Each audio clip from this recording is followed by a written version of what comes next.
Welcome to another episode of the Anubhav Sapra Show. Today we have Shruti Tharayil, who is a self-taught herbalist and founder of the initiative Forgotten Greens, where she shares her knowledge about wild edibles. So welcome, ma'am, to the show. Hello. Thank you for having me here. Ma'am, I was very fascinated and intrigued by your work, what you do. It seems a mix of an educator and an activist, if I may say. As someone who is educating us about our food ecosystem and biodiversity. But yeah, it's interesting to hear how you put it, educator and activism. So I am a self-taught herbalist, like you introduced me. I I was born in Kerala, but I spent most of my life living outside of Kerala. I grew up in Maharashtra and did most of my education and everything happened in Maharashtra. Um, and and then I worked in Andhra Pradesh and Telangana for some 7 years, and then I worked in Rajasthan.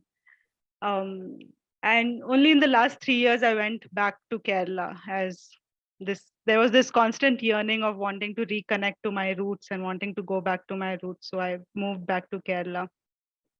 Um, and throughout my journey, nature has always played a role, wanting to connect to nature. Um, so I worked after my education. I worked with a non-profit organization in Andhra and Telangana, where I worked with Adivasi, Dalit, pastoral communities. And my work was to document stories around food.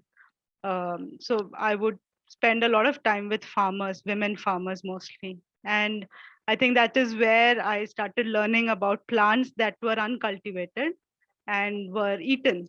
So for me, it was a surprise because I grew up in a city.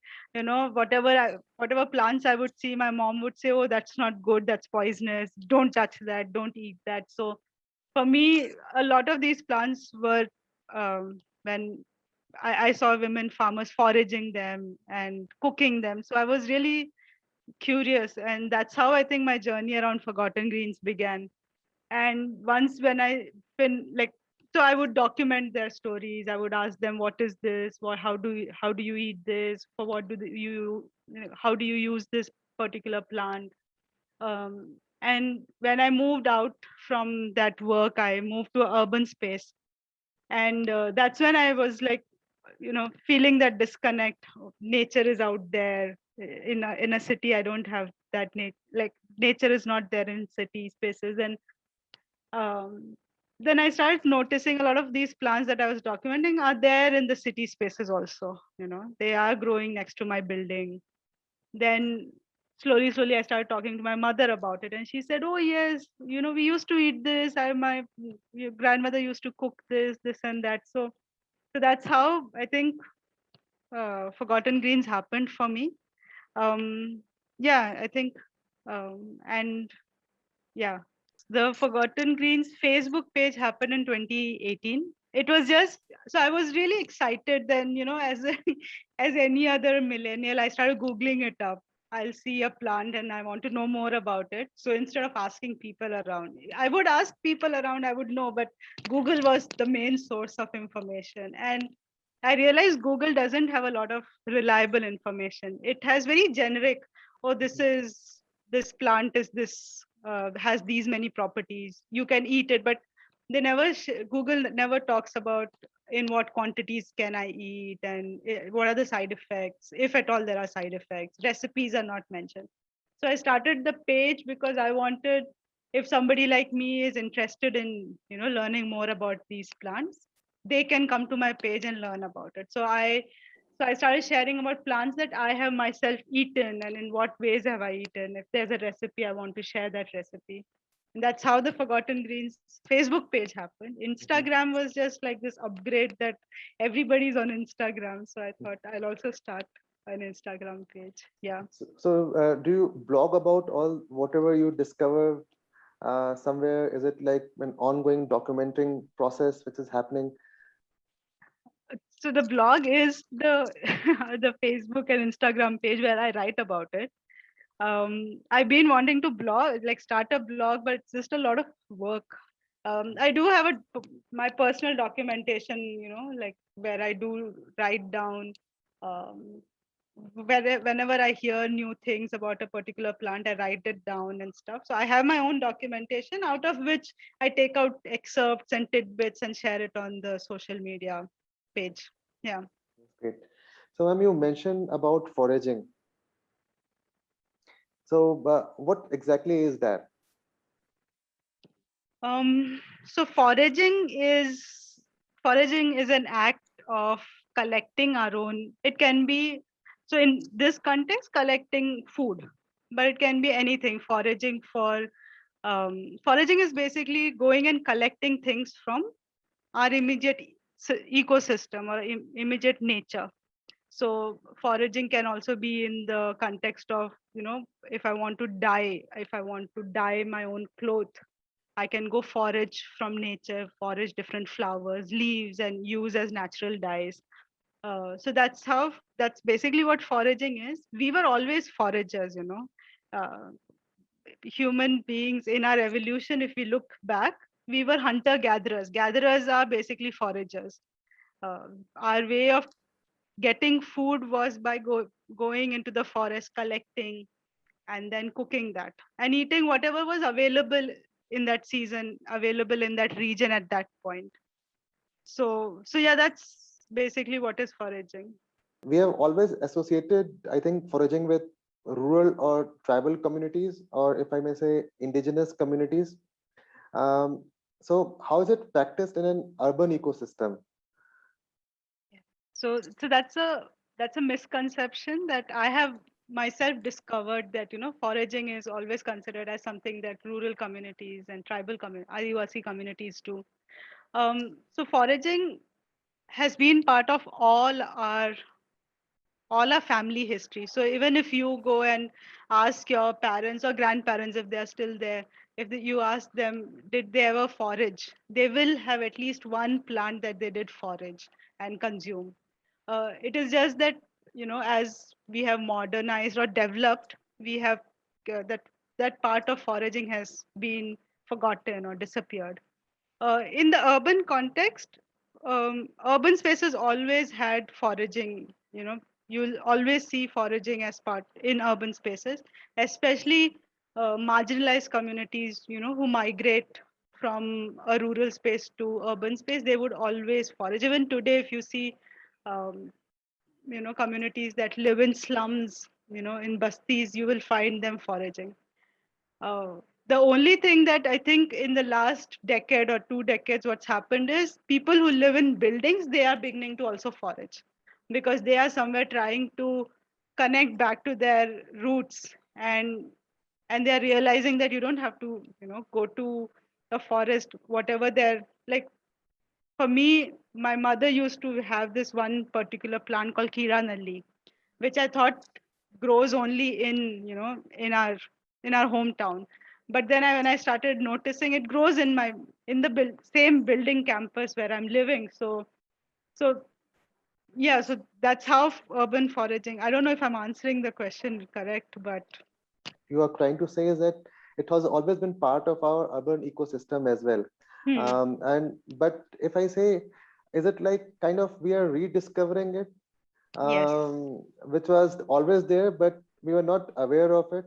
yes. I think you put it correctly, more Yeah. more clearly than I have. Yes, we are Yeah. rediscovering it. Yeah, because say, I live in Dehradun. Half of the month I'm in Dehradun, half of the month I live in Delhi.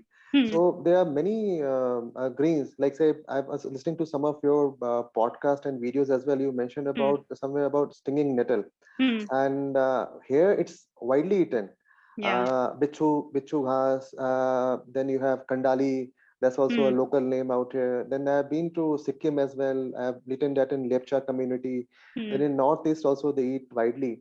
So sometimes I believe that it has always been part of the space. Like you can say, the people were already eating it, but in urban setup, now we have started rediscovering it. Yeah. And urban setup also, because we have migrated. My Yeah, parents lived in Kerala all their life, then they migrated. And in that migration, we do leave some things and we carry some things with us. So foraging is one thing that we leave aside. So what is happening now is that people are going, like you said, rediscovering is the right word. People are going back to it. People are rediscovering. I have a lot of people on Forgotten Greens who get in touch with me who say, "Oh, this is something I used to eat when I was a child. You know, I saw the post that you have made, and I just remembered my nanny used to make, my mom used to make when I was a child." So yeah, so we are rediscovering it. So, ma'am, my next question is, what are some of the basics of urban foraging? So the first basics is always do your research well. Don't ever forage or consume something that you don't know about. You don't have enough knowledge about a particular plant. Do not eat it. You spend enough time, you research. And when I say research, Google can be your last resort. Ask somebody. A lot of times people who come to our people who are house helps, they will know about these plants. So yesterday I foraged something and I was cleaning it at home, and our house help saw it and she's like, oh, she said the local name. She's like, oh, this is toya malli, and I know the botanical name, and she's like, "Ha, we cook it this way, cook it that way." So always ask. Always ask if somebody knows about it. Ask them how did they cook it. Is there a particular way they process the plant? So that's the first and the most important thing. um, a lot of times, people just use apps, and they reach out to me. They say, oh, this Google Lens or Plant Net, I think there's an app called Plant Net. They say, oh, Plant Net says this is this plant, can I eat it? I'm like, no, don't ever, like, that is the last option. Always ask somebody in the local area, and you will for sure find somebody who will have knowledge. So that's the first principle. I think the second one is, if you're eating for the first time, if you're eating a particular plant for the first time, eat in small quantities, because our bodies are trying something new for the first time, and these are medicinal plants also. So your body may react, it may not suit your system. So always eat in small quantities, maybe like a few, like 200 grams, 500 grams. I have done this. I have foraged in large quantities, and I'm unable to eat it, and I have to throw it away. So I'm sharing this from my own personal experience.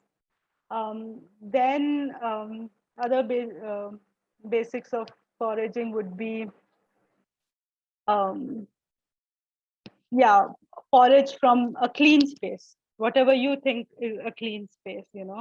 Um, for sure, do not ever forage from places that have sewage water flowing. That's not where, that, because what happens is plants have this tendency to absorb metals, and sometimes they absorb harmful metals. So do not forage from places where sewage water is flowing, or places which are highly polluted. um, Forage, in urban spaces, there are a lot of clean urban spaces. For example, building campuses. A lot of these plants grow in building campuses, which are kept clean. They're swept every day. There's watering that happens. So forage from places that you think are hygienic. Um, Forage enough for just your consumption. Always understand that others also forage. There are other communities that forage. There are other communities who are dependent on these plants. There are other beings, birds, animals also eat these plants. So forage little bit. Don't get excited. Oh my God, this is good. And don't get excited and forage all of it. Leave some for the others. Always forage tender leaves, um, because there's a season for foraging plants. So if you are wanting to forage, ask your, somebody local, or ask somebody who knows about it. What are the season? Is the season correct? Because plants go into seeding phase, plant go into flowering phase. So if we forage it during that phase, we are stopping that process of the plant to regenerate itself. So, so yeah, forage in this right season, forage tender leaves. Um, so these are some of the things that I think that comes to my mind right now. So, ma'am, you have mentioned that in the cities, pollution is a big issue. And then, so what would be the best places to forage in cities? Like I said, building campuses are really good places because they're usually kept clean, and they're swept, and sometimes they water and if there are garden spaces, if you have parks around, um, you can go there and look for plants. Another place that I have often seen are road dividers. Road dividers are usually kept clean, and because of the traffic, people don't throw garbage in the road dividers. And if they are not, if they're, usually these road dividers have ornamental plants. If they don't have ornamental plants, these plants would be growing, and they're usually kept clean and they're not very polluted. Um, if your city has a pond or a lake, the banks of the pond or the lake will have these plants growing. So again, if it is clean, usually they are cleaner, much cleaner than other, yeah, Mm. much cleaner than other spaces. Mm, I think these building campuses are the best. I do workshops, and a lot of people go for foraging workshops when they do my workshops, and they stick to their building campus, and that's enough. Oh yes, I forgot to mention this. If you have a terrace garden or if you have a garden space, and most of the urban people, they have been developing terrace gardens and growing food. These plants will grow in your grow bags. These plants will for sure be growing in your pots. So that's the first place where you can forage for these greens. So keep looking at what's growing apart from what you're cultivating. Next to your tomato plant there will be a purslane growing, so forage from that. That's the first place from where you can forage. So, ma'am, how does one know which weeds are like or greens are edible and which one is medicinal? Any tips to people who like to start? Yeah, so all the plants in the plant kingdom are um, are medicinal. So we'll start, like, that's how I want to start. Every plant that is there on planet earth have a medicinal value. um, so whatever, even like for example the vegetables we eat, all of them have medicinal value, some or the other medicinal value. So but different they'll have different medicinal values. How do we know if all plants are edible? You'll have to keep looking, keep so what I always suggest is start noticing what is growing around you. And if you want to go get into foraging, don't start by just eating. That is the last thing that you should do. Start noticing what's growing around you. And noticing, when I say notice what is the flowers color, leaves, what are the patterns of the leaves. If you're somebody who's into smell, pluck a leaf, crush it, smell it.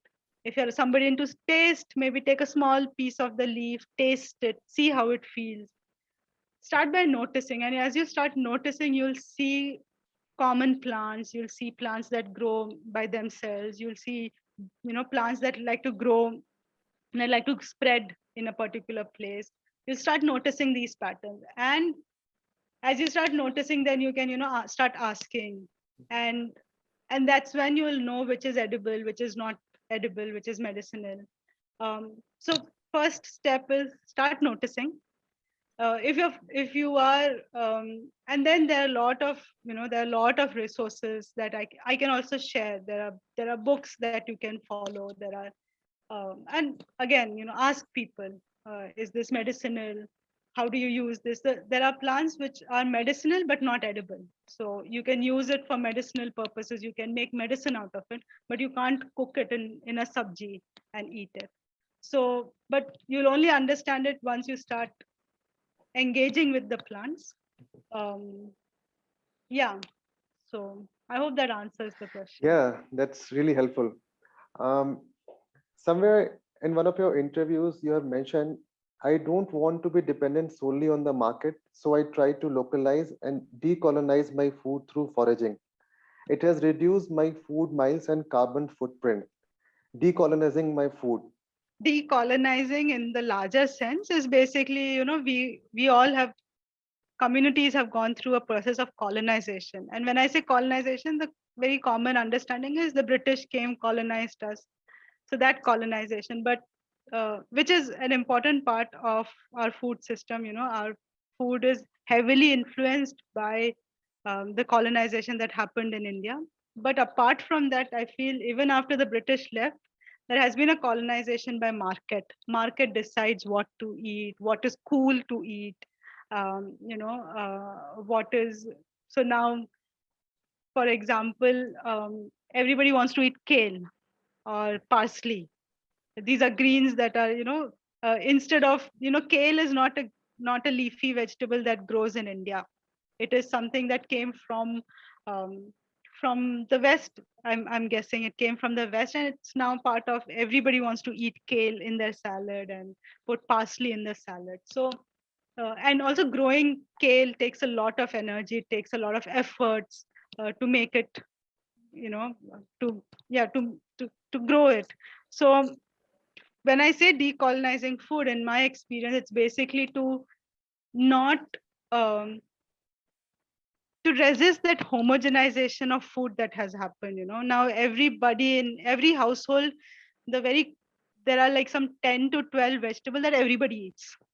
Even if you're in like Delhi or if you're in Chennai, we are all eating the same vegetables. But that's Mhm. not how our food system was. We were a very diverse bunch of people who ate diverse food, like, but that's not how it is becoming now. Now, palak is not something that, spinach is not something that we ate in Chennai or in Kerala, because spinach does not grow commonly here. Our So what has happened is, when I say colonization of food, there's this, everything has become common. And when that homogenization happens, things that were local to us, for example, the local the local green leafy vegetable, is forgotten, is disappeared. So when I say decolonizing, when I start eating what is local to my food, local to my region, I'm somewhere I'm somewhere saying no to kale. I'm somewhere saying no to spinach, but I'm saying more yes to, say, mudkatan kheera, or I'm saying yes to purslane that grows in my own garden or in my own region. So that is what I mean by decolonizing food, to saying yes to more seasonal and local food than to saying yes to what is more commonly considered as Indian food. Mhm. You give an example of kale. That's considered to be a kind of superfood. Yeah. And I think the work which you are doing, the greens also, they are somewhat also superfoods. So do you think like over the period of time, it can also become more of like commercial thing, like similar to what's happening with millets these days? Or say there are many like say seeds or foxnuts. There are many things that's happening with them. Like they become kind of over the years superfood, which was commonly available to people. But now, if you go to any supermarket or food shop, you will find it nicely packaged and it's become very commercialized. So, do you think that in over the period of time, it will become with this uncultivated greens as well? Yes, it's very much possible. Like moringa has become a Yeah. superfood. Yes, moringa has become a superfood, and moringa was like a part of all our diets. Like, at least I'm not sure about northern part of India, but in the southern part of India, the drumstick leaves, the tender drumsticks, the mature drumstick, all of them were part of our diet. But now all of a sudden it has become this commercialized. Yes, it's very much possible. Even stinging nettle, for that Yeah. matter, is slowly becoming a superfood, a fad in the market. I think that also has a lot to do with, and I think that's why it's important to understand, when we say localized food, whose food are we like localizing? What happens a lot of times is, uh, these superfoods, it is something that urban dwellers adopt. It is not Mhm. some, yeah. So it is some, the market says, oh, this is a superfood, and then the urban dwellers adopt. um, and that's why, when, like, as part of my work, I often say that you need to ask your parents, you need to ask your grandparents what they ate, not somebody else's. Millets, for like millets, now millets also grow according to the different regions of India. Like millets were mostly dry land crops. I come from Kerala, so Kerala does not have is not a dry land.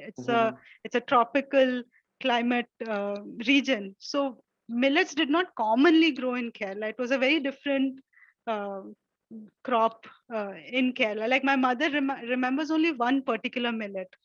So when I say go back to my roots, I should eat the millets that are more, that grows in that climatic condition, not something that grows in, say, the drylands of Telangana, or not something that grows in in the mountains of Uttarakhand. Because when that happens, I'm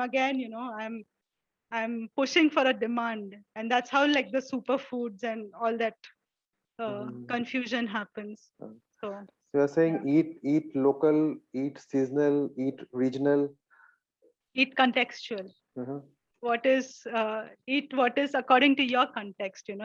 Eat local, what is local to your context. For example, you said you're from Dehradun, so eat what is local according to what grows in Dehradun. So it's maybe stinging nettle is your superfood. Yeah. For me, maybe murkatan kira is my balloon wine is my superfood, and stick to that instead of saying stinging nettle is everybody's superfood. And I think that's where the problem lies, Yeah, according to me. true, Yeah. true. So, ma'am, now coming to our next segment, please introduce us to some common greens. It could be from your region or something which is widely available throughout the India. I think the first that comes to my mind that is common, I think it's common all over the world, and very common in India, is purslane. It's called kulfa in Hindi. It is this small, it's a plant that grows on the, if you're walking on the footpath, road dividers, you will for sure find this. It's, if you're really looking, you will find it. It's impossible that you won't see purslane growing in urban spaces. It is small leaves, succulent leaves, and sour to taste when you eat it. And they have tiny, very small yellow flowers. So purslane is really good for health. It's high in calcium. It's high in iron. If I'm not wrong, it's also high in omega-3 fatty acids. So it's really good.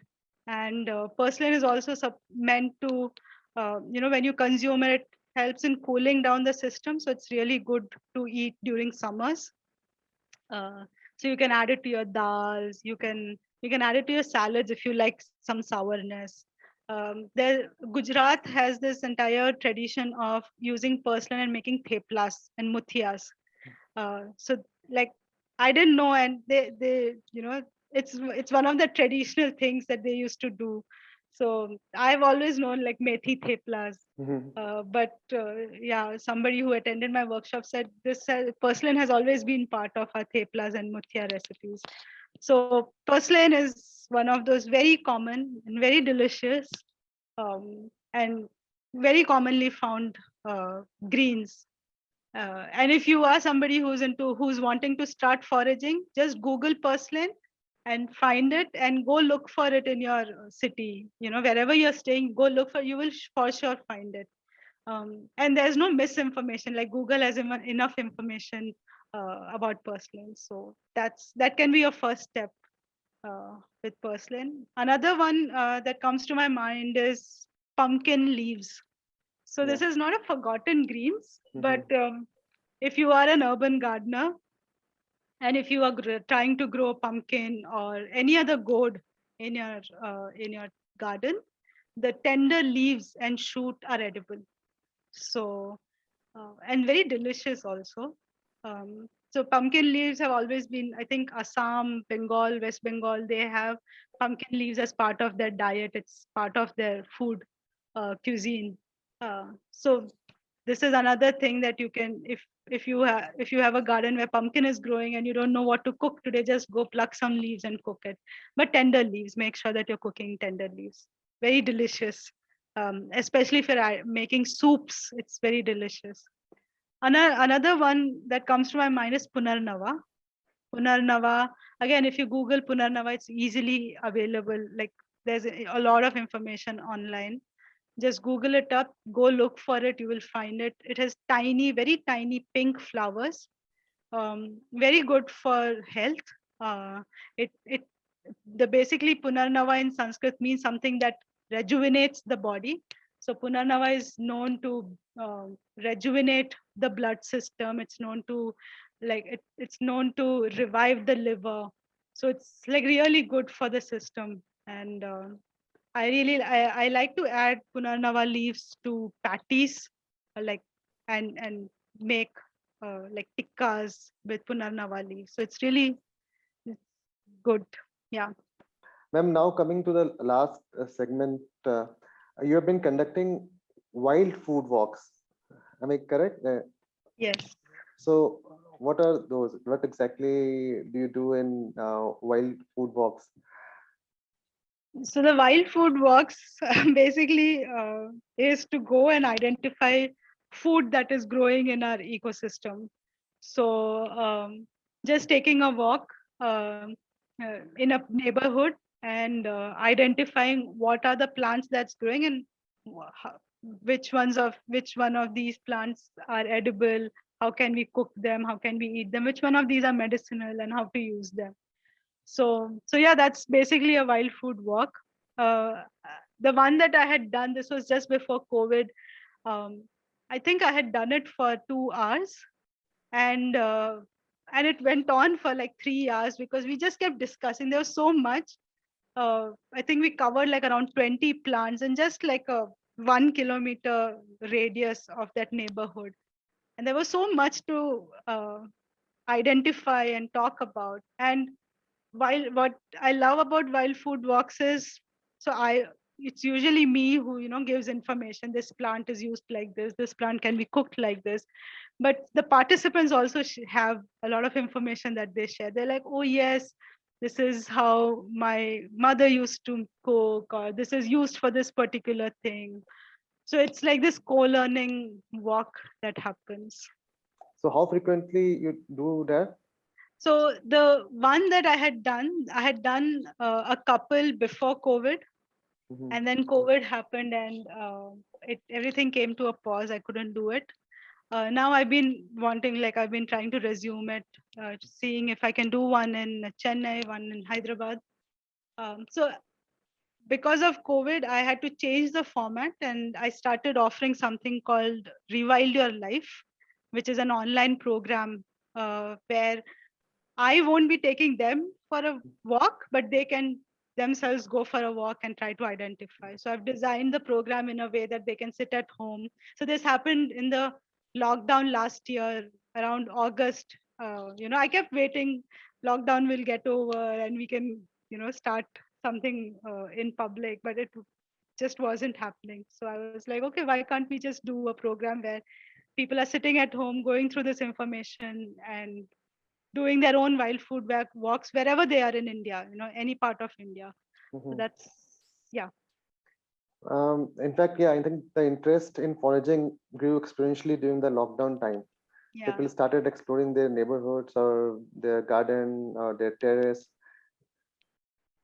yes. Yeah.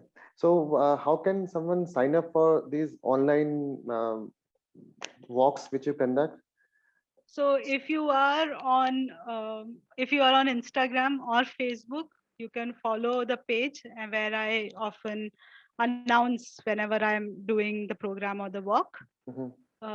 If you're not on these two platforms, you can send an email to me, and I will, yeah, update you.